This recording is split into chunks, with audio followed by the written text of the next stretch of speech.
kesadaran ini penting, pengetahuan ini penting sebagai masukan untuk menghitung hari-hari kita dan membuatnya berarti.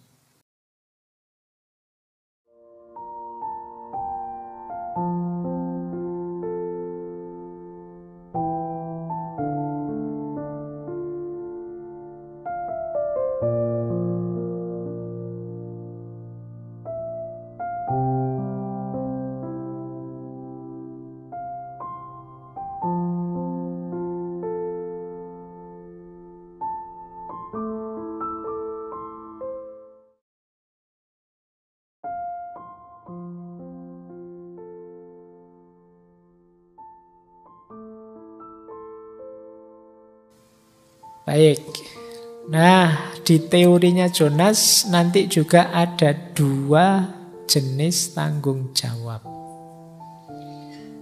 Ada tanggung jawab model orang tua, ada tanggung jawab model negarawan.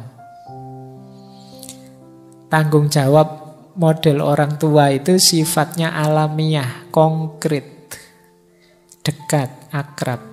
Kalau negarawan tidak, negarawan itu tanggung jawabnya buatan, abstrak, tidak akrab. Ini 2 jenis tanggung jawab. Jadi yang satu alami begitu saja muncul, orang tua itu kan terpanggil begitu saja. Jadi orang tua itu tidak perlu belajar gimana ya saya bisa sayang sama anak-anakku. Otomatis saja begitu punya anak langsung sayang. Kalian tidak perlu kursus parenting untuk menumbuhkan rasa sayang pada anak. Ya kalau caranya menyayangi yang baik bisa kursus. Tapi rasa sayang itu otomatis muncul. Itu yang disebut alami. Kalian begitu punya anak pasti terpanggil untuk bertanggung jawab pada anak itu. Yang normal ya, karena ada juga orang yang tidak normal. Kan ada yang tidak normal itu baru lahir terus dicekek, terus dibuang. Ada yang begitu, itu sudah tidak normal. Yang normal itu punya anak, pasti langsung punya rasa sayang pada anak. Ini ikatan alamiah. Beda dengan negarawan. Kalau negarawan itu sayangnya pada negaranya itu sifatnya abstrak. Jadi dia perlu pijakan-pijakan untuk menumbuhkan rasa sayang itu. Oh iya ya, kita itu kan hidup di negara ini, kita itu kan menikmati tanah dan airnya, kita itu kan dapat banyak fasilitas di sini, ya tentu saja kita harus ikut bertanggung jawab, wong ini rumah kita. Nah ini gaya negarawan. Kayak kalian dengan organisasi misalnya, Pak saya ikut tanggung jawab di organisasi ini Pak, saya yang mendirikan, saya yang ini buatan. Jadi perlu ada reasoningnya. Itu biasanya gaya negarawan. Tapi ada yang alami, muncul begitu saja. Oke, baik. Nah, sifatnya tanggung jawab itu ada 3. Yang pertama menyeluruh, yang kedua berkelanjutan, dan yang ketiga terarah ke masa depan. Menyeluruh itu berarti kita ini bertanggung jawab ya pada totalitas yang kita tanggung jawab. Misalnya tanggung jawab pada anak itu ya keseluruhan hidupnya. Tidak kok, Pak saya tanggung jawab pada anak ini kan ya urusan makan saja. Dia sudah tak kasih sangu, tak kasih makan ya sudah. Kan tidak itu saja. Juga pendidikannya, juga mentalnya, juga moralnya. Ini yang disebut menyeluruh. Jadi tanggung jawab itu menyeluruh. Yang kedua berkelanjutan. Tidak ada jedanya, tidak ada istirahatnya. Pak hari ini saya libur sajalah, tidak usah sayang sama anak misalnya. Pak bulan ini NKRI harga matinya libur ya, tidak pakai ya, tidak. Berkelanjutan ya terus. Dalam situasi apapun kita tetap diminta tanggung jawab.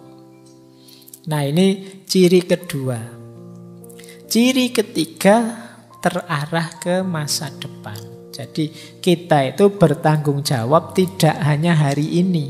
tapi bertanggung jawab agar dia lestari sampai masa depan. Dia terjamin ada terus sampai masa depan.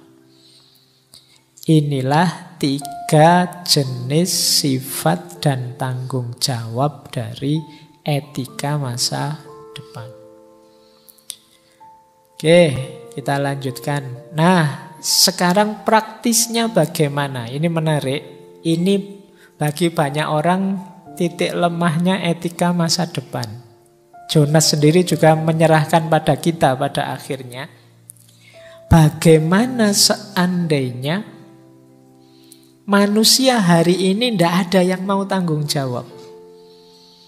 Kalau semua orang tidak ada yang mau berkorban untuk masa depan, apakah kita masih tetap mau demokrasi? Kalau demokrasi itu kan ya memang haknya mereka, Pak, tidak mau tanggung jawab. Memang orangnya memang belum ada di masa depan. Nah, akhirnya kata Jonas apa? Kalau begitu mungkin perlu satu benevolent dictatorship. Benevolent dictatorship itu diktator yang baik hati tapi. Diktator yang baik. Diktator itu kan memaksa, tapi ini baik dia. Dipaksa ke arah kebaikan. Jadi ada kata Jonas, kalau bisa di masyarakat, kalau sulit orangnya tidak sadar semua, Pak, sekedar buang sampah sembarangan saja, strategi apapun tidak mempan, Pak. Barang siapa buang sampah, denda 50 juta, ya tetap dibuang sampah sembarangan.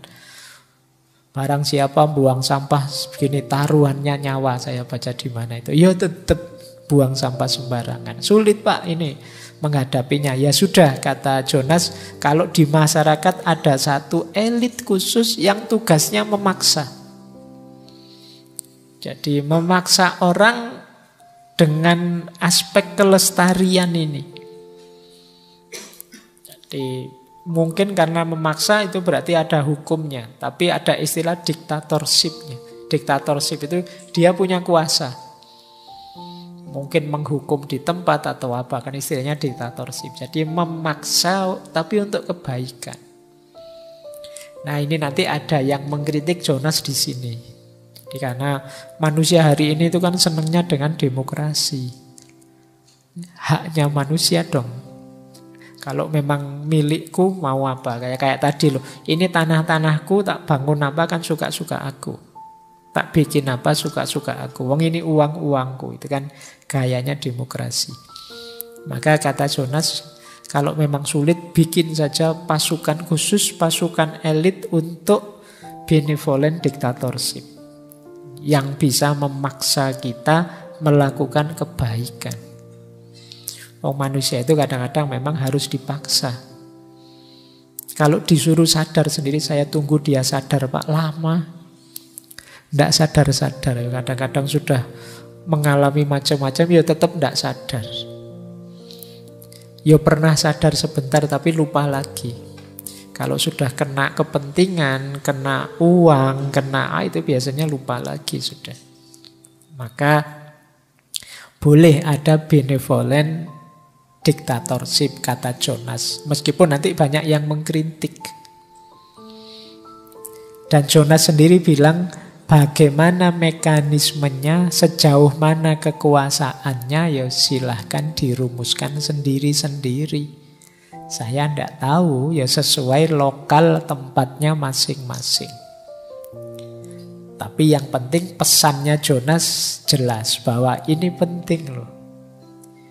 Mungkin kelihatannya idealis, tapi kalau kita tidak peduli ini, ya nanti memang apokaliptik, situasi kiamat yang akan kita hadapi, ya situasi yang kita ciptakan sendiri, kelakuan kita sendiri.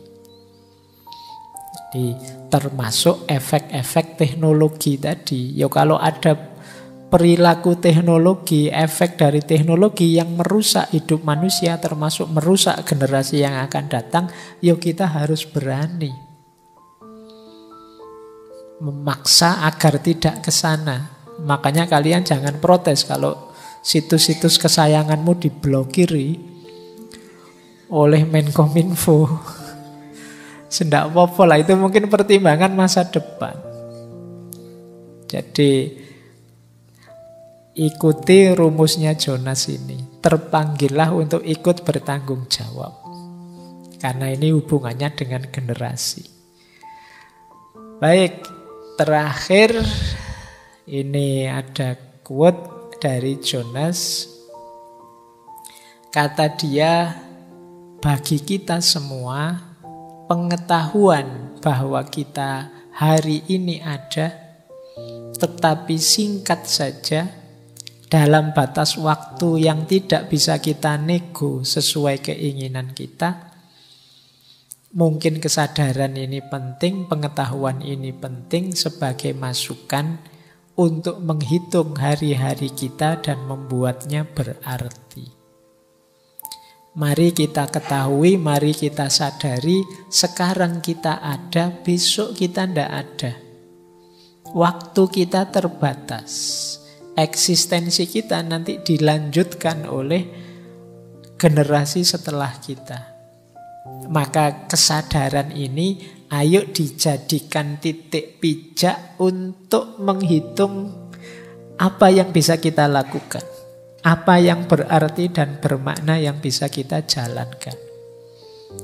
Tidak usah merasa masih muda. Oh, saya masih muda, Pak. Ya, itu kan pikiran kayak gitu kan orang-orang tua. Waktu kita terbatas. Waktu saya masih panjang kok, Pak. Tidak ada jaminan. Banyak yang lebih muda itu yang berangkat duluan. Coba kamu hitung, ayo yang kemarin di Stadion Kanjuruhan itu. Anak-anak muda semua. Jadi jangan merasa lebih muda berangkatnya nanti-nanti. Saya sudah lebih tua. Kalian yang masih muda tidak jaminan juga. Maka tidak usah mikir itu. Sadari saja waktu kita terbatas. Tidak panjang. Kalau kita tidak segera melakukan perbaikan, ya generasi yang tadi kita keluhkan dengan berbagai problem tidak akan bisa terkoreksi jadi lebih baik. Jadi ini PR kita semua, mumpung kita pas lagi sadar.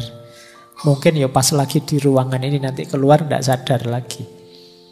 Tapi saya wanti-wantikan itu. Makanya istilahnya Jonas, etika masa depan. Sistem moral yang mempertimbangkan masa depan. Tidak moralitas yang egois, yang mikir aku saja, diriku saja sekarang. Gimana caranya aku dekat sama Allah, gimana caranya jadi orang soleh, gimana caranya sampai aku bisa mencintai Allah, bersatu dengan Allah. Oke, alhamdulillah itu bagus. Tapi jangan lupa anak cucu kita. Jangan tidak peduli sama mereka, karena mereka pun hakikatnya titipan Allah yang diamanatkan pada kita, bagian dari tanggung jawab kekhalifahan kita.